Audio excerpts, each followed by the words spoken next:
Welcome to the Risk Matrix Live. We're so excited that you're here. This is our 95th episode of the world's best podcast with the world's best podcast hosts and guests. And today I'm just going to give you a quick little housekeeping. If you could stay off camera and go mute, that would be great. Please start tossing in your questions right there in the webinar chat. Ask away. If you want to ask anonymously, you can send them to me. My email is up there. And with that, I'm tossing it to the hosts. Hello, everybody, and welcome again to another episode of the Risk Matrix with myself, Dr. Martin, and James Junkin as the hosts. Hi, James. Hey, roll tide, man. I am super excited for our guest today. This is awesome. Right on. It's our 95th episode.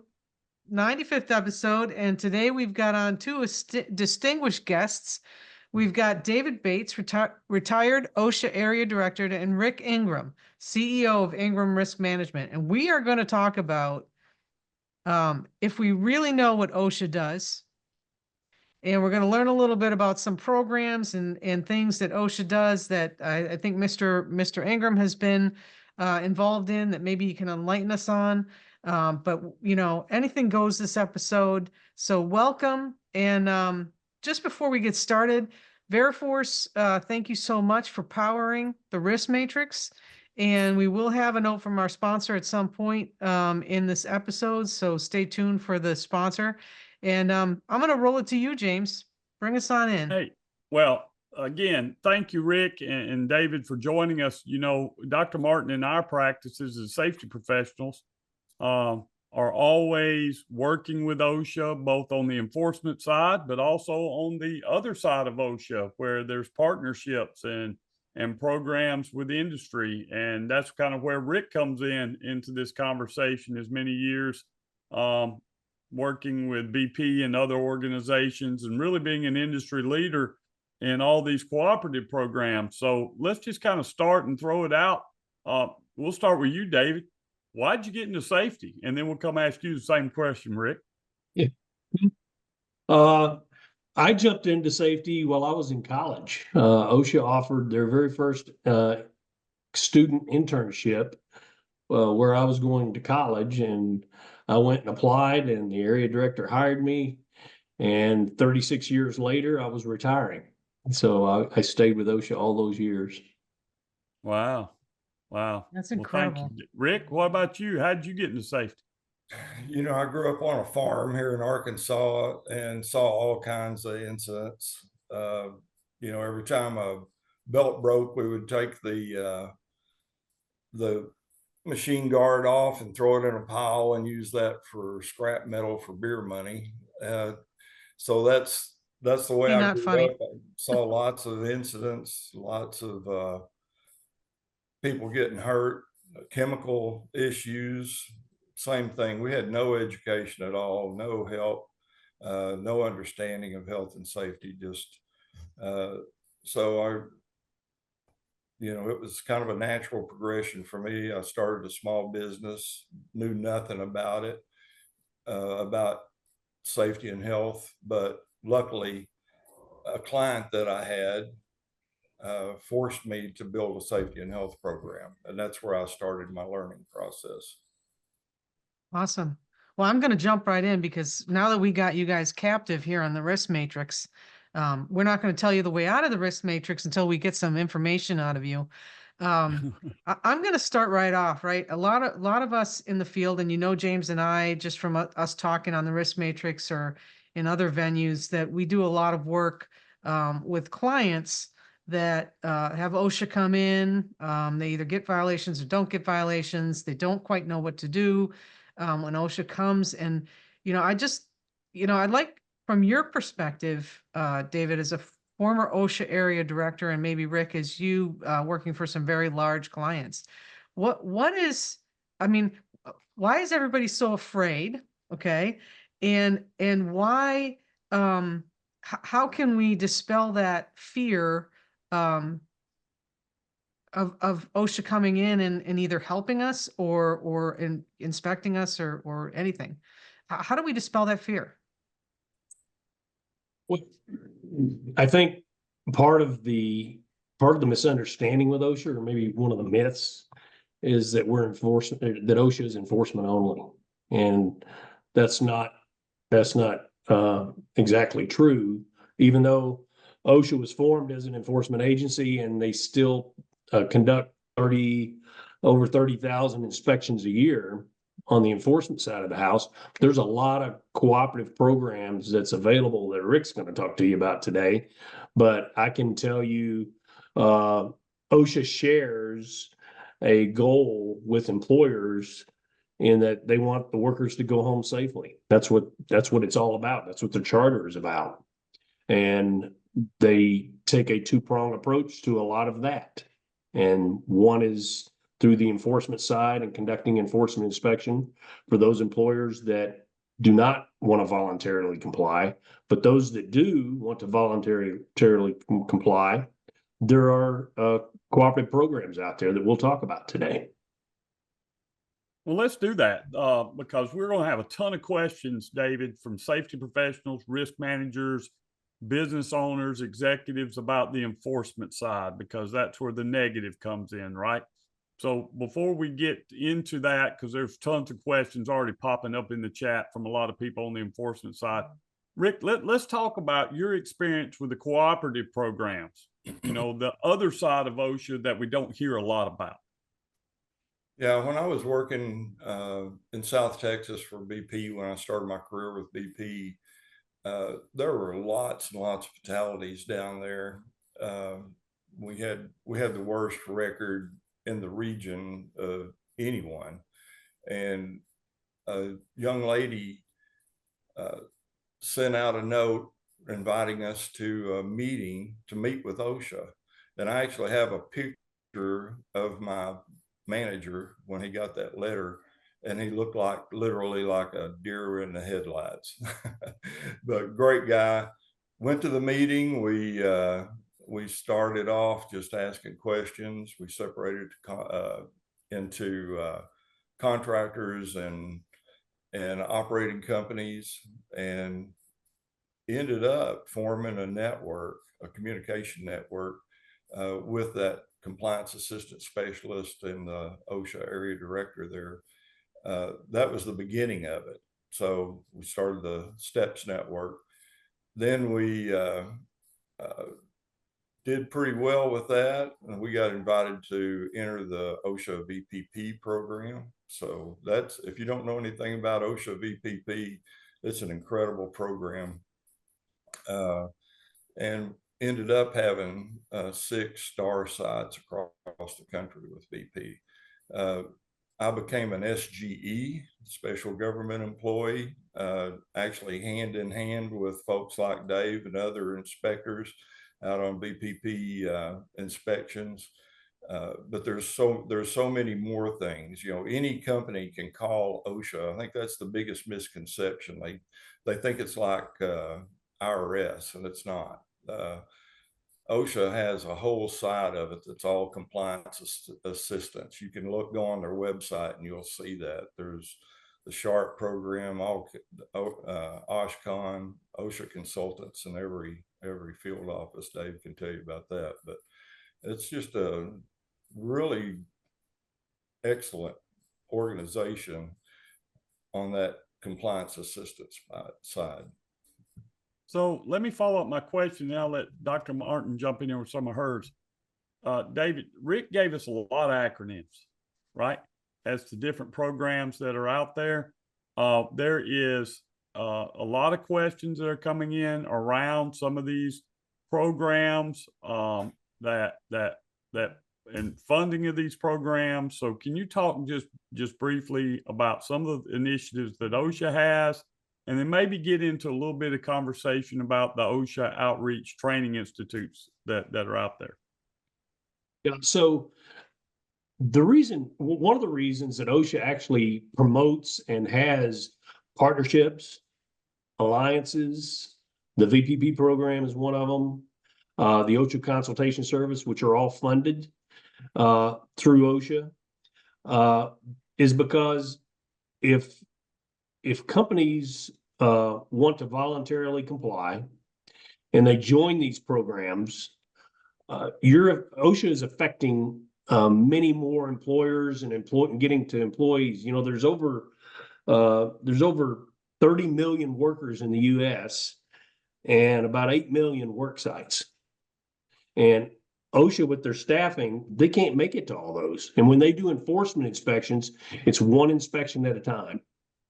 And if they sign a partnership with an industry association, like the oil and gas industry, or a construction group like AGC or the Home Builders Association, if they can sign an alliance and go talk at meetings and get them involved, you might have 200 people show up. And those 200 people affect how many workers out there. And they can take that message that OSHA has out to, here's how the severe injuries are occurring. Here are how the fatalities are occurring. Please go and inspect your work sites and correct them. And so they're advantageous.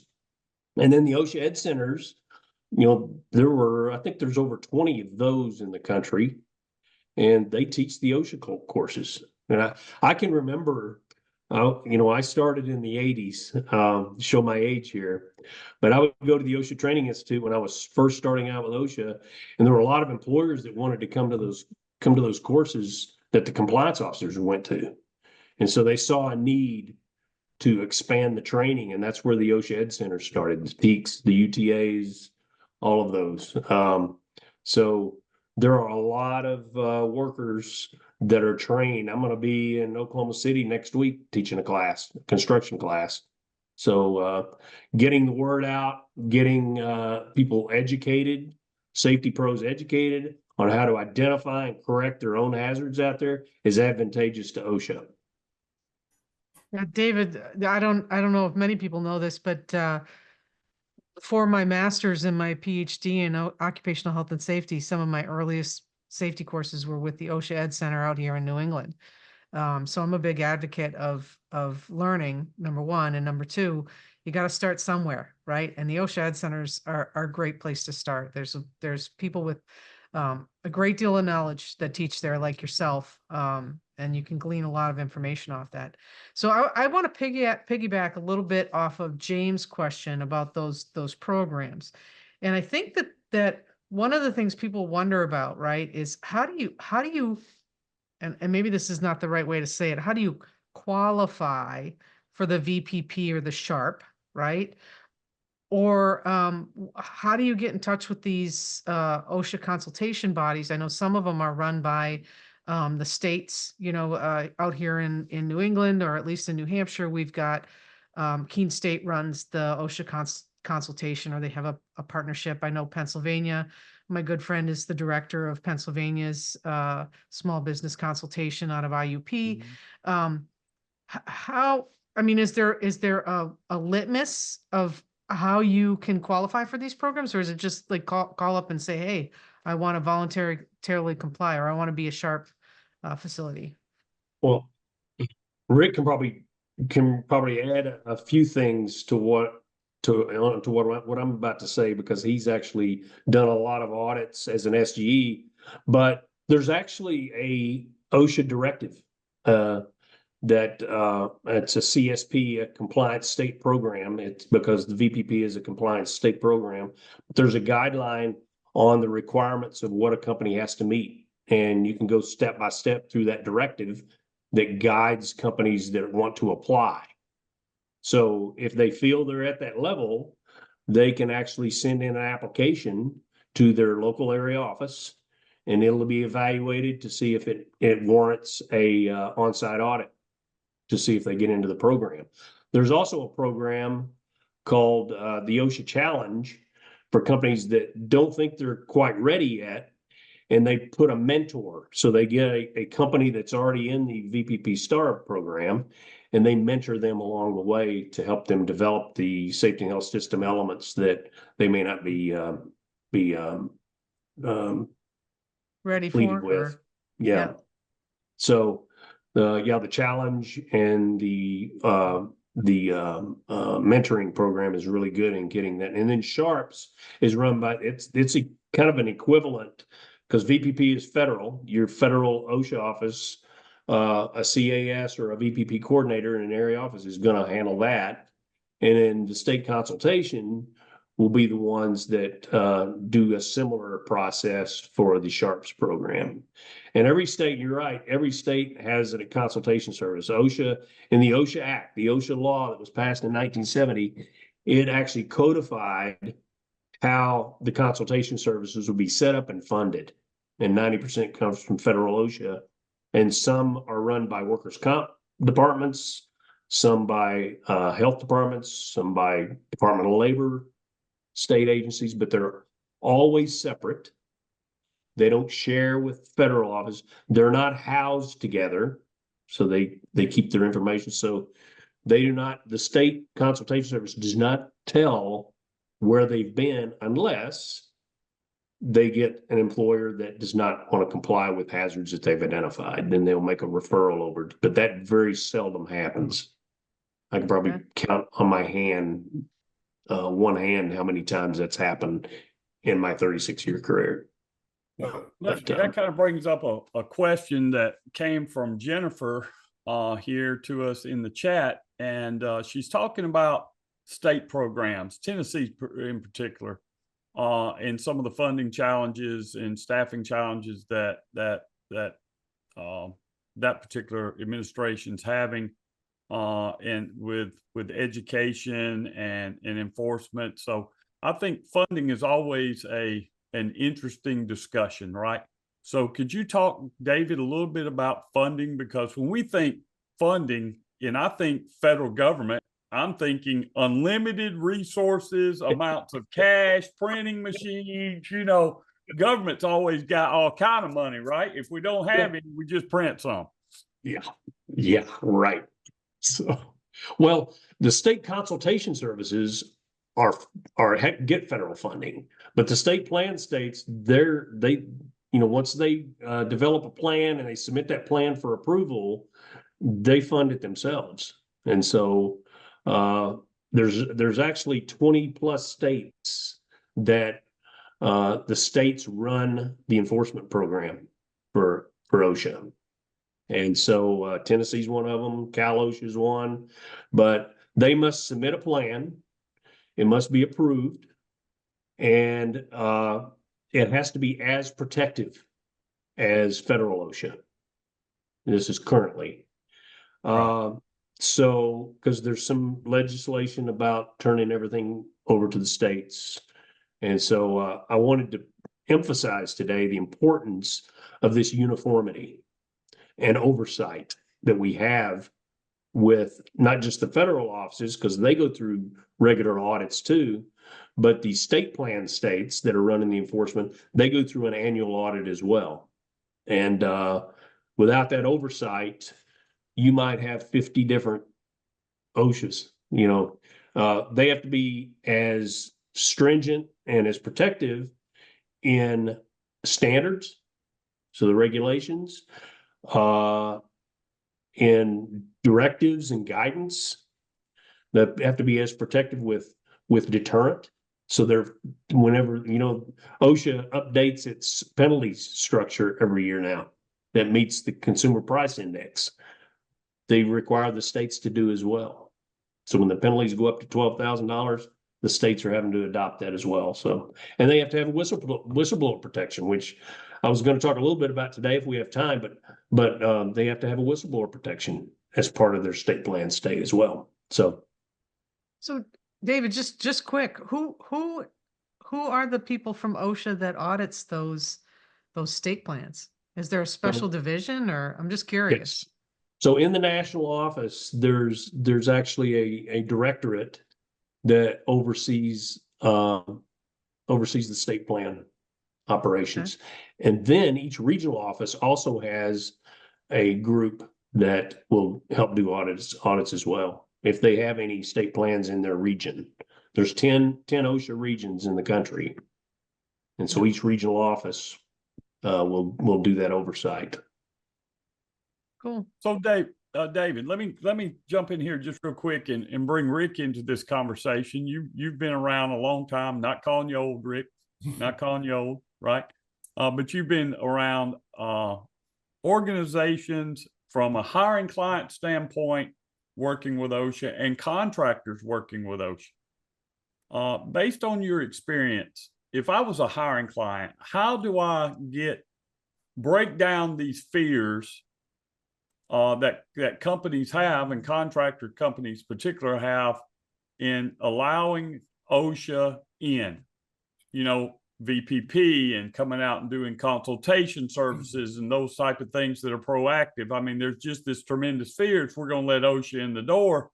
I hear what David's saying, but is that really reality? How did you get people to buy in to the cooperative program?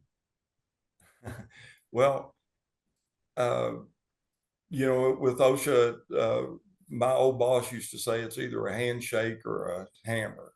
So what's more logical? Working with the regulator and cooperating with them and communicating with them, or waiting until something goes wrong and then they come and do an inspection or an incident and fines. The hardest part to get started with OSHA is that first call. But I've been doing quite a bit of research, refreshing myself on the OSHA website. And, anybody can call OSHA and ask them a question. The members of the STEPS network all over the country learned that, and I think that really benefited them. If you have a question on a standard or any question about OSHA or the rules, you can just call them, and they're there on the other end of the phone, and they'll give you an answer, even for questions, more technical questions like NFPA or PSM. They'll hook you up with a specialist. So that's where you start, is just communicating with those people at the local office, get to know them. Then it can go from there. But just don't be afraid. Look at the website. I think that's the best step. First step is look at the OSHA website and look on they've got all the consultation programs listed there. And like Dave says, they're not enforcement. They're separate from enforcement. So if you go that route, it's a lot better. That'll help answer your questions. It'll get you in the door and kind of help you understand that these are people too, and they want to help. And I think that's one of the biggest misconceptions, is employers think that OSHA is there to get them, like IRS. No offense to IRS, don't audit me, please. But however, these are people too. I mean, just like Dave, you see Dave sitting here. I don't see any horns on Dave's head there, and he was OSHA for They retract. Yeah, they retract. He might have trimmed them down, but honestly, they're good people. They're in this business because they care too, just like the regular safety pros that are out there. But especially for the small companies, just get to know your OSHA folks in your area. They're good people and they want to help. And might help you down the road. That's exactly right. You never know what might happen. I want to now talk about what everybody wants to talk about, is that other side of OSHA, right? The enforcement side of OSHA. Yeah. Because it's not just the penalties, it's the indirect cost for citations that really impacts organizations in getting future work, right? I can't tell you the number of clients that Dr. Martin and I have that have an incident, something unexpected happened. OSHA shows up because of a programmed inspection or response to, fatality or catastrophe call or a serious injury, and all those different things that trigger OSHA notifications, right? And then we got an inspection coming in, and there are ramifications that from this inspection, and some of them can be extremely costly to the person being inspected, beyond what the penalties are. I think, David, they're up 14-something thousand dollars now for a serious violation of the OSHA Act. Yes. So now that we're over here and we're talking about enforcement, David, what's the number one misconception that people have about OSHA enforcement? Probably that once they're issued a citation, that's it. You know, there's no other. So OSHA does a good job, I believe, in telling companies at closing conferences after an inspection of their rights and responsibilities. And so thinking that is set in stone once it's issued is a big, I think, a big misunderstanding. My advice is if a company if OSHA shows up at the door and they get an inspection is conducted, and they receive a citation later, schedule an informal conference as quickly as possible. The 15-day contest period starts from the date of receipt of that citation. And the informal conference, if the company's going to exercise that right and come to the area office and have an informal conference, it must be done during that 15-day period. So don't wait till the last minute and come in where you have plenty of negotiating time.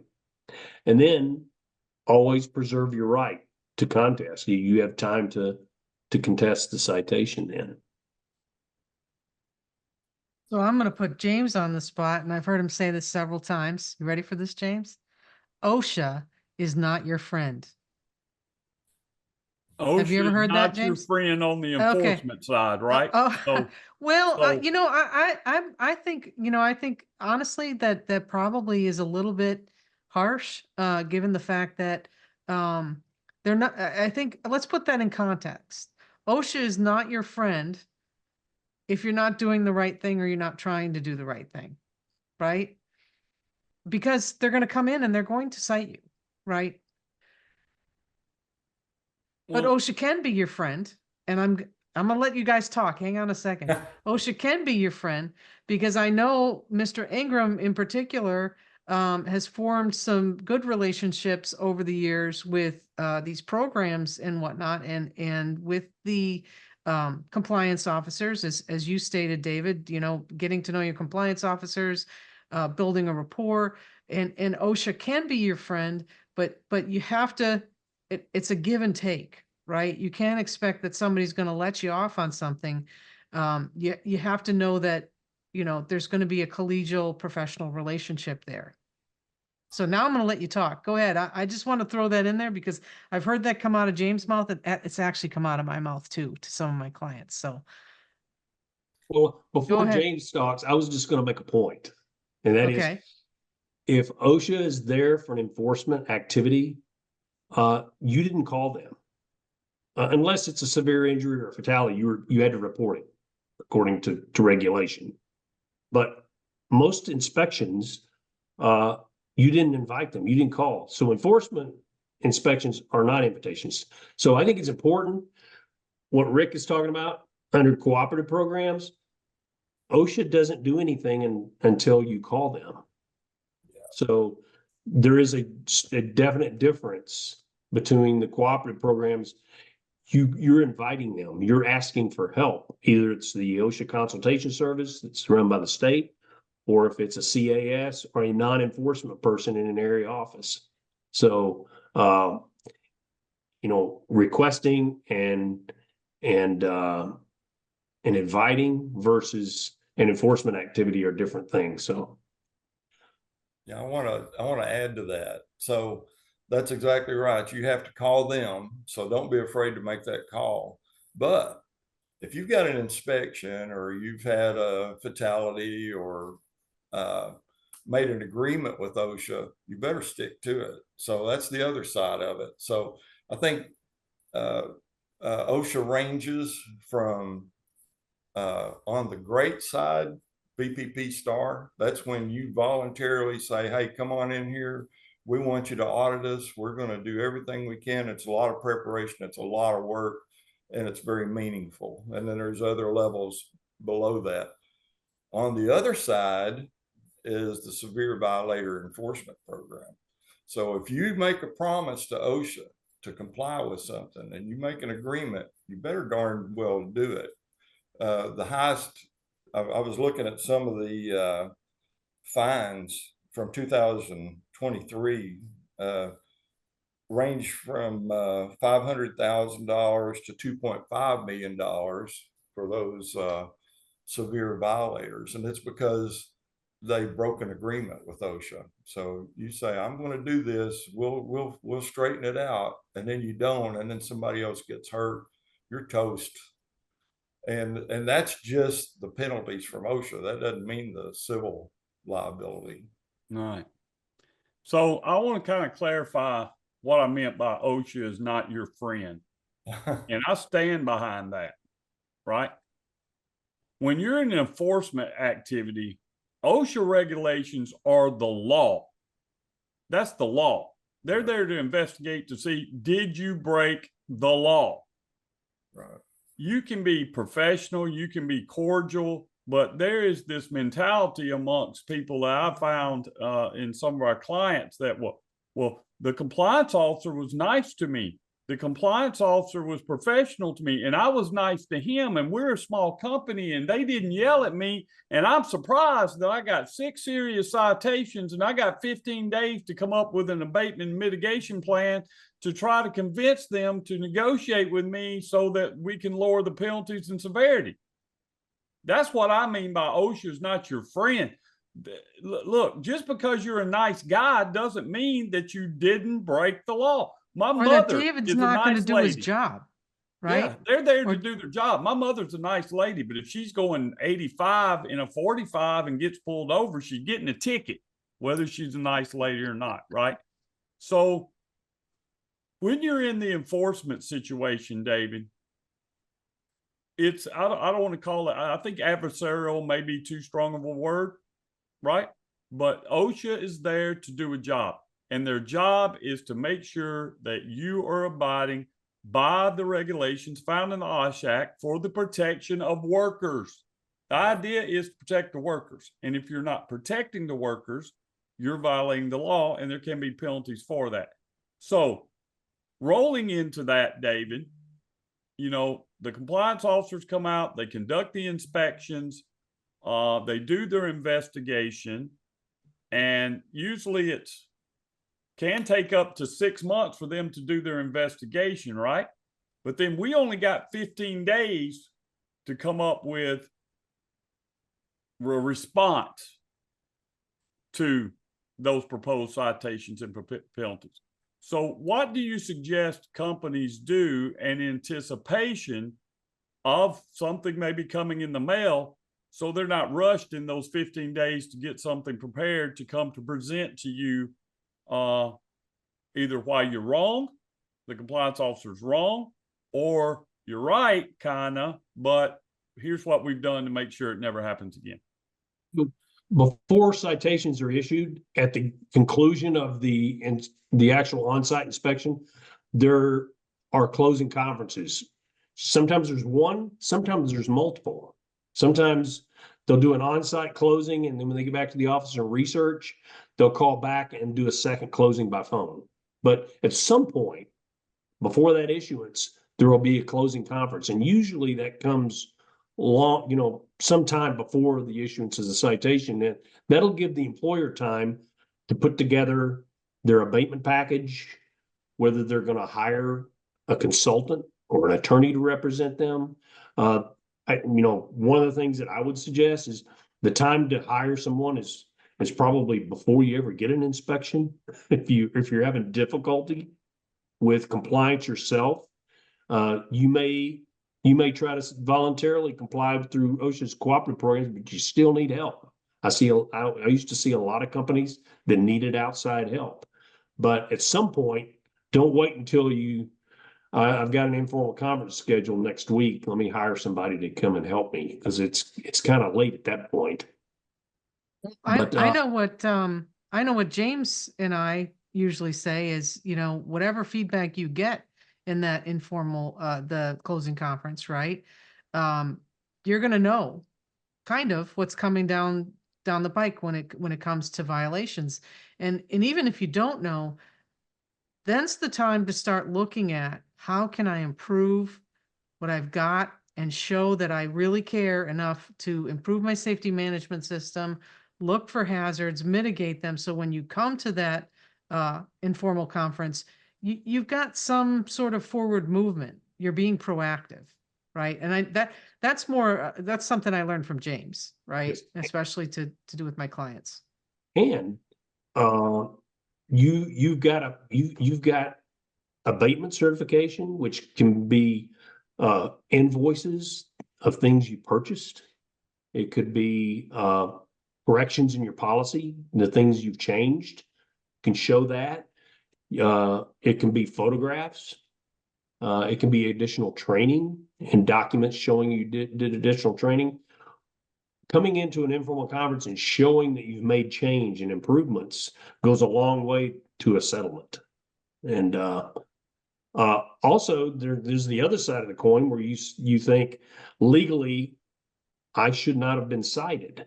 That probably requires some work in putting together some type of argument and to state your case. And that can be done at the informal conference. Any changes an area office will make in the citation, whether it's reduction in penalty, extending abatement time for a company to abate, to correct something, for reducing classifications, any of that has to be justified in some way. And so documents companies bring in, there can be concessions that the company can agree to during the informal conference, additional training, hiring consultants, doing regular inspections of their work site. Those are things where companies are going to spend money elsewhere. So it will justify their area director to put in a settlement agreement. And that's how they settle the cases at the area office, is they'll draw up a settlement agreement. And those are all justifications that can be done to try to settle that case. Well, one of the things I tried to tell my clients, mitigation is cheaper than abatement. Mitigation is what you're doing on the front end to prevent these incidences.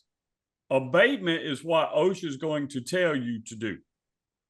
And I just always felt, David, that showing up at the informal conference with our hat in our hand, saying, we haven't done anything, we're waiting for the area director to tell us what we need to do, is an ineffective strategy if we're going to at the same time ask the area director to reduce penalties and as far as the financial penalties are and reduce severity. So how much really does it go in the mind of an area director? How much proactiveness that companies can demonstrate, how much does that go into your decision making to, hey, this company's really trying hard, they made a mistake, you know, they've got a violation here, you know, I'm willing to work with this company. How much of that influences your decision making? It's hard to settle a case unless you see corrections made and improvements made. It's hard to settle because you don't have that justification. You've got a hazard that's documented on a citation and no action has been taken. So it's very difficult to settle that item. Yeah. I mean, I've had clients that have said, let's just wait and see. You know, I'll recommend a lot of mitigation or proactive things, and they'll say, let's just wait and see. And the let's just wait and see has never worked out for any one of my clients. Let's just wait and see what OSHA says, right? Because you have nothing to offer as a, you know, we care about this too. And, you know, I know, Rick, you run your own risk management firm. You also work for a very, very, very large company. Have you ever seen the let's just wait and see approach? Well, sure. And I'll tell you, one of the things I've been itching to say here, and I'll go ahead and say it, Please. There is nothing like being proactive, especially for a small company. These audits that I do, you know, we find some companies that have good health and safety programs. Other companies, I have to say, buy a packaged program online, and that's their health and safety program. They've never read it. They don't know what's in it, but they can pass some audits with some organizations. The audits that we do are very comprehensive, and all of that comes out. So I spend more time coaching clients, especially from smaller to mid-sized companies, about how to build their health and safety program that's fit for use for them. So there's really nothing that compares to being prepared for an OSHA audit. But it helps you sleep better when you know you have a written health and safety program that you understand, that your employees have been trained on. They know what the law is. You help them understand that as well through your training. And that will alleviate all this enforcement activity, or most of it anyway. And then if you do get an inspection from OSHA, say from a referral or whatever, you're more prepared. So I guess my advice to all companies is know what your health and safety program says, and teach it to your employees, and you're going to be safe for most of the enforcement. Now, I don't know how Dave feels about that. Well, let's jump in here. I don't think Dave heard you, but let's jump in here and the time that we got left, and let's look at some of the questions that we've had from some of our audience members. Here's one, David, directed, I think, to something you said. Will you go back and expand a little bit and discuss on workman's comp funding for OSHA, what you meant by that, and more in more detail? Are you talking about state consultation? Yes, I think that's what. Okay. I think. Yeah, I think I said that some state consultation services are run by workers' comp or Department of Labor. Yeah. So, in the OSHA Act, and I forget what section it is, I think it's section 23. It actually states, and this was from its initiation back in 1970, that each state would have a OSHA consultation service to help employers that need assistance that may not be of size or the ability to have their own safety and health pros. So it gives them a resource, and it also stated the funding that would be applied to that. And I think it's 90% is what federal OSHA gives the states to run each consultation service. Okay. So I have a question that came from the audience here, directed at everybody in the panel, even James, right? Carla asks, if something goes wrong on a job site with the sub, who owns the OSHA fallout? And I don't think you're that old, David, that you haven't been involved in multi-employer work site cases. And Rick, with the size of the companies that you've worked with, that you haven't been in that situation too. So, I have my own answer to that question. I think James does too, but I want to hear it from the horse's mouth. Well, unfortunately, I'm old enough. I remember the first initiation of that policy. It came out. I was actually working in the Northeast. I was in Connecticut, and there was a roofing contractor that had been cited like 39 times. And so they had subbed all their work out, and they applied that. So OSHA, and basically what the multi-employer work site policy is, if you are working on a multi-employer work site and OSHA identifies a hazard that they document to be a violation, then there are 4 different employers that can be cited for the same thing. And that is the creating employer, or the exposing employer, the creating employer, the correcting employer, and the controlling employer. So everyone that is involved has a burden. The reason OSHA came out with that policy is basically the construction industry, but you see it now in fixed establishments as well, where you have host employers and you have subcontractors coming in working in the facility. But initially it was construction, and OSHA was trying to make an impact to get general contractors to enforce their safety and health rules on their subs to reduce the high fatality rates. And so this policy was written, and OSHA started applying it, and it continues to be applied today. It's still in the court systems, depending on which district court you're in. Depends on how aggressive OSHA gets at issuing citations to most citations are to the exposing employer. So in other words, that employer has employees exposed to a hazard. That's the most common citation that's issued. But they do some for controlling. And the basic thing that's talked about in that directive is that as a controlling employer, if you've got subs not complying, the more reasonable care you take in oversight, the less likely it is you will get cited as a controlling employer. Yeah. So the more you do, the less likely. And we could do another podcast on some of those reasons. I know. We need another a podcast whole on this session on just contractor, subcontractor, hiring client relationships when it comes to OSHA's perspective in the law. So one thing that I want to add in here, and that James and I see a lot, and I'll speak for James, and James can slap me down if it's not correct, but we see a lot of people trying to contract away their liability for certain things, whether it be controlling or, correcting or whatever.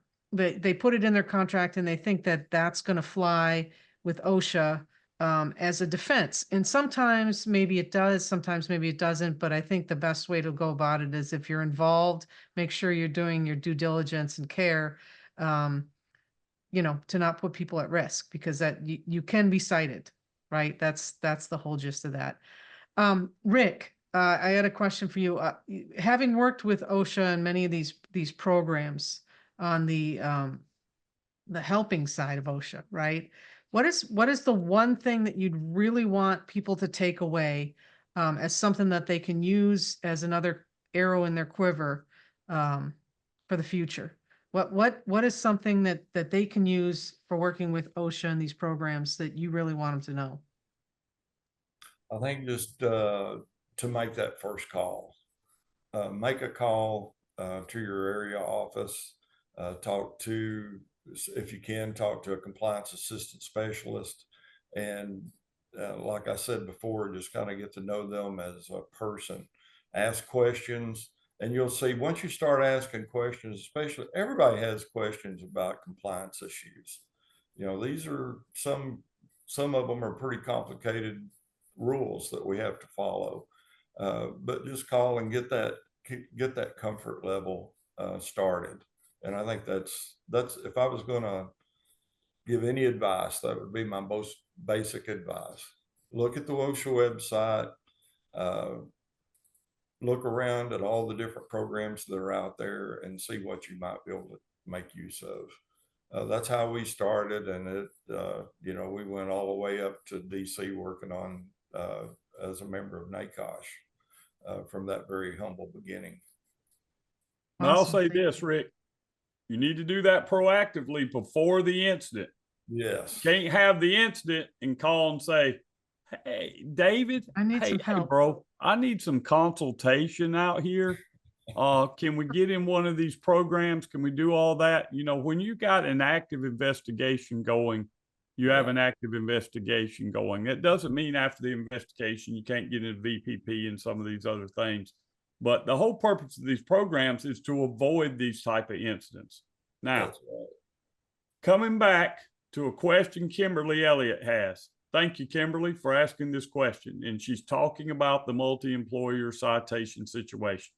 And she's saying, doesn't it depend if you supervise their daily work? David, I'm going to let you give your response to that, and then I'm going to chime in what I think. So I think that terminology, supervise their daily work, comes into play where it is a joint employment or a leased employee. So the way OSHA looks at that, if you have employees out at your job site from a temp service or a leased company, then if you're supervising their everyday activity, then you have some co-employment or employment. They would be considered your employees as an exposing employer. The multi-employer, I think what we were talking about is that you've got a true subcontractor, not temp workers or leased workers, but you've got a subcontractor working under your oversight some way. And so you have some responsibility under that multi-employer policy to make sure that they're following your basic safety policies and OSHA regulations. I hope that answered. Yeah, I agree with you on that. OSHA, Kimberly, when you're looking at this from the standpoint of an enforcement and who's responsible for that worker, there's a difference between a subcontractor relationship and a temporary employee staffing agency relationship. So OSHA's got an initiative right now about temporary employee and temporary employees. I think it's called the Temporary Employee Program or Temporary Employer Program, something like that.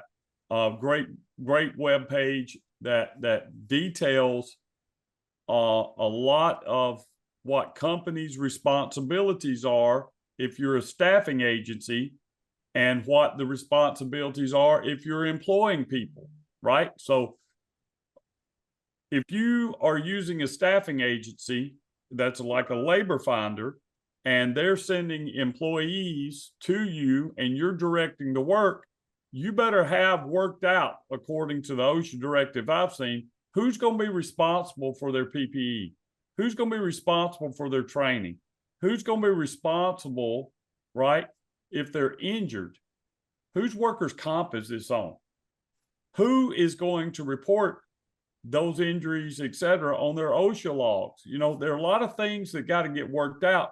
And what I found is contractually, sometimes there are gaps. And we say things like, well, I thought this was a subcontractor relationship and I put in my contract, and now I find out that perhaps it's not a subcontractor relationship. It's really just a staffing agency. So I'm going to use Dr. Martin's great quote of all time. It just depends. Just depends. And the devil is in the details on how this situation is set up. And it becomes very complicated when OSHA starts trying to investigate these situations as who bears what responsibility, because there's what things are in contracts, and then there are ways things really work from a practice. And what you do, if it's contrary to what you say, will be a determining factor as to whether you get citations or not. What's up, Rick? And you want to try to have that in writing, if at all possible, before that temporary service comes to work for you. If you know you're going to be hiring temps, put something in writing and make that agreement and have a meeting before the work begins and get that all sorted out. That way, when or if something happens and OSHA comes along, this is what we all agreed on, and I did my part. Yep. Well, that's that reasonable care piece. Go ahead, Dr. Martin. I was just, you go ahead, James, and finish up, because I was going to close the show, but if you got something to say, say it. Well, it's that reasonable care part that David talked about. You want to elaborate on that? Well, I have a takeaway. I have a action item for everybody that's watching this. So, but I agree with you, James. We can do a whole thing on multi-employer. We could do another podcast and break this down, because I was going to tell everybody about 3 court cases. And OSHA gets a lot of its guidance from the review commission court cases that go on, and some of them go to district court. One of them is district court, Hensel Phelps. But there are a number of cases that people could read. So if you Google multi-employer and look at Hensel Phelps, look at Summit Contractors, Freudert Hospital that was hiring temps, you get a lot of guidance on how OSHA looks at that. But anyway, my takeaway is I hope you learn what I've seen in the past is when OSHA shows up for an enforcement inspection, people are flustered. And so do your supervisors, your managers that are going to greet the OSHA compliance officer, do them a favor and have a plan, have a policy. And I know Rick said that he's actually developed this for a company before, and you guys may have too, Dr. Martin and James, but have a plan, have it where they can have it on their phone, have a fact sheet of some sort they can pull out that goes through and tells them, like, when OSHA takes a picture, you take a picture. And when they document something, find out what they're documenting. If they interview an employee, find out who it is.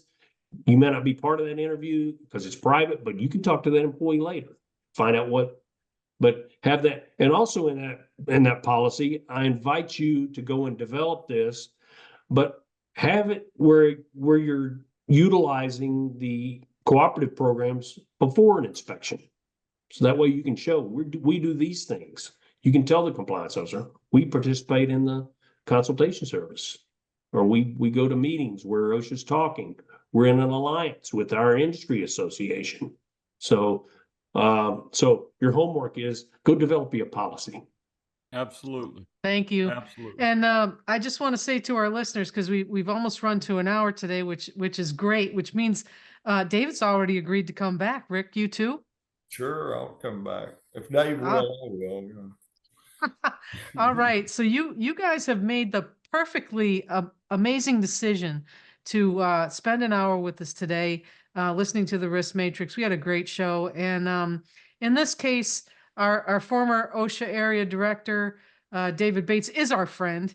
And so is Rick Ingram, CEO of Ingram Risk Management. And we thank you so much for your time today, listening to us. Thank you to VeriForce for powering us, and to our sponsor for giving us the wherewithal to get this going and keep it going. So James, you want to take us out? Yeah, absolutely. Thank you guys. And I apologize for not mentioning both Rick and David are members of the VeriForce Strategic Advisory Board that help guide VeriForce on programs, training, and strategies to accomplish our mission of bringing workers home safe from high hazard jobs.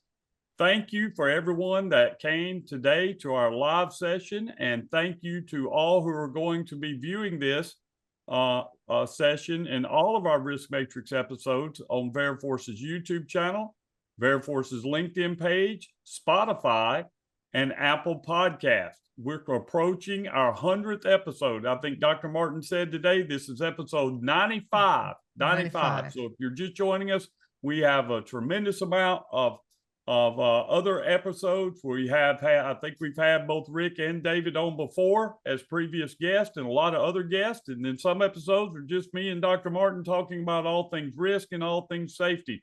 We invite you to view those episodes. Thank you for joining us today. Until next time, y'all keep bringing those workers home safe from high hazard jobs, and roll tide, baby. Out.